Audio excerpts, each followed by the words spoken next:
Wasabi guys, welcome back to another Commander video. This time we're going to be talking about my picks for the 10 most underrated cards from Neon Dynasty. Before we get into it, as always, if you have not already, please do subscribe to the channel. 32,000 subs, thank you so much for joining. These are not ranked, but these are my 10 picks for the most underrated cards out of Kamigawa Neon Dynasty. First one we have to talk about is Containment Construct. Now this did get some attention, but that was more for Legacy. There was a certain combo that you could pull off in Legacy where you could replay Lion's Eye Diamond, so it got people talking about it for that reason. But if we're just talking about the potential for Commander, I still think it has some. Whenever you discard a card, you may exile that card from your graveyard. If you do, you may play that card this turn. Try to view it as something like a Library of Lang. That card is really powerful if your deck is all about discarding, because instead of losing those cards to the graveyard, you would just put them on top of your library. I think this is arguably even better because you have the combo potential.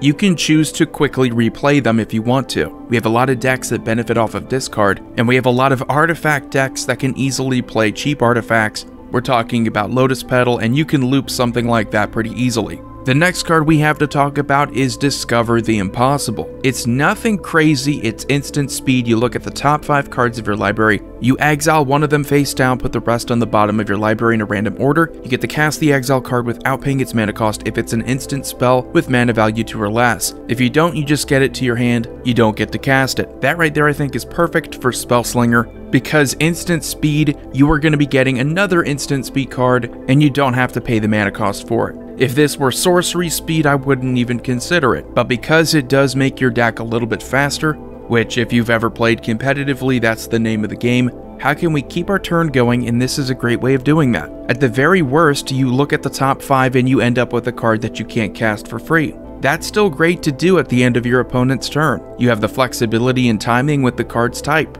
The next one we have is Anchor to Reality. 4 mana blue sorcery. As an additional cost to casting this spell, you sacrifice an artifact or a creature. You search your library for an equipment or vehicle card, you put it onto the battlefield, then shuffle. If the mana value of the card you search for is less than the sacrificed permanent's mana value, you get to scry 2. It's a little bit of compensation for your loss. This is basically Tinker, but for those 2 card types. And to let you in on it, if you don't know, Tinker is banned in Commander because you could easily search up for some pretty powerful combo pieces. While I don't think you quite have the same power in specifically equipments and vehicles, the concept of cheating something into play that could potentially win you the game is always going to be pretty powerful. It is 4 mana, it is very nerfed by comparison to Tinker, but just the fact that you have the flexibility in what you're able to sacrifice to cheat something into play, even if it's not going to win you the game, even if it's just a little equipment, it could be a Skull Clamp and then you end up scrying 2, setting up a good Skull Clamp play, that is still great. Speaking of card draw, we have the following card,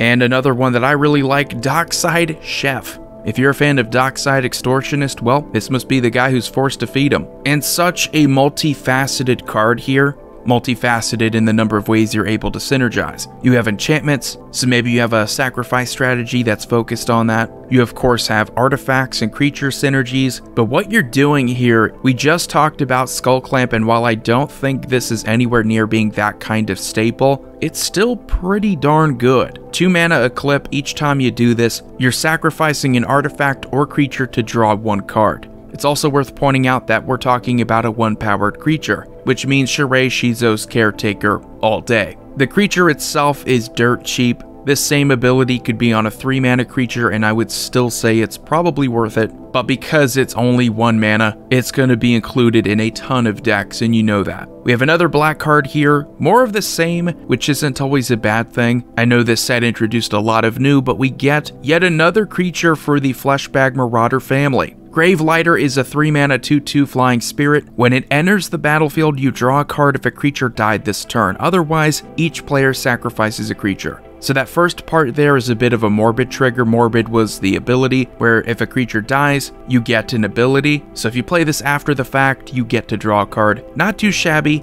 but I think most people, if you are going to be considering this for Commander, you'll probably play this first. It's more of the same without being exactly the same, and I think that's what's going to set it apart. It's got good stats, a good keyword. That will really help it to see Commander play. Now talking about red, we have Rabbit Battery. Now I know I talked about Lizard Blades, I could talk about the Helmet guy, those are pretty good ones, especially Lizard Blades. But I think Rabbit Battery might be flying under the radar just because not a lot of people value having this kind of card in Commander. When you have haste enablers like Lightning Greaves, like Swiftfoot Boots, it's easy to overlook a pretty solid haste enabler that's also going to function as a good creature. If you're playing in Commander leagues, this is something you're probably going to want to look into because turn 1 you get the first blood points. If not, worst case scenario, it sits out there until you get a more relevant creature, then you equip it with that and give it haste. A lot of creatures, not just talking about good attackers, but ones that need haste so they can tap for their activated abilities. It might not be the perfect fit for equipment decks because equipment decks can get a lot more in keywords, but I think what people underestimate the most is just the value of haste. Haste is the difference between late game winning the game on the turn you want to win it, or wait a turn and gamble that you might still be able to. The next one we have is Aki Emberkeeper. This one I talked about a little bit when discussing several combos for Neon Dynasty. Aki Emberkeeper is one that I think we're going to be returning to for a lot of combos in the future, just because with the modified wording, it's incredibly flexible what is considered a modified creature. It could be just +1/+1 counters, and whenever those creatures die, you get a 1/1 colorless spirit creature token. This ability, this trigger, isn't limited to once a turn, like a lot of other newer abilities out of these commons.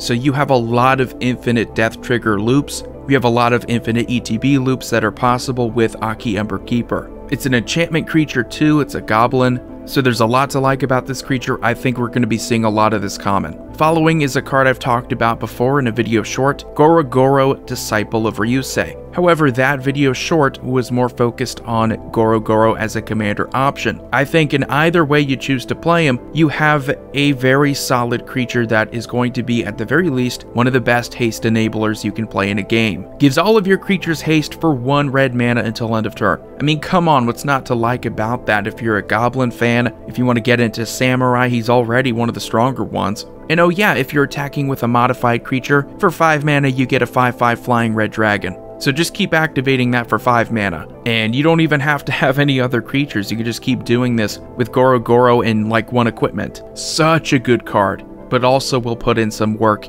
if you want to throw him in as one of the 99. We only really have 1 green card that I think is a bit underrated, and that is Weaver of Harmony. Other enchantment creatures you control get +1/+1. I don't think that's what people are desperately looking for in enchantment strategies. That second ability though, this activated ability for 1 green and tapping, is unique to this card. We really don't have anything else that specifically mentions activated or triggered abilities from enchantments. You can of course still interact with them with things like Strionic Resonator, but Weaver of Harmony is mechanically the only card that specifically mentions enchantment abilities like this and being able to copy them. And there are a lot of different ways you can benefit off of that. We already mentioned one in Dockside Chef, so instead of paying 4 mana to sacrifice 2 artifacts or creatures, you'd be able to pay this in addition to 2, so a total of 3 mana to do the same thing.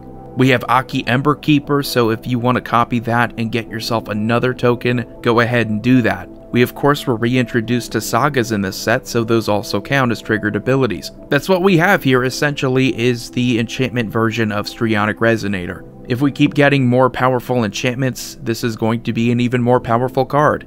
And the last card to talk about, the last underrated card, is Takanuma Abandoned Mire. I love these lands. Boseiju is getting all the love, that's to no surprise, but Takanuma, I think, being as underrated as it is, it should see play in a lot of graveyard decks. It's self-mill for people who care about self-mill. If you're playing Sir Conrad, this is for you.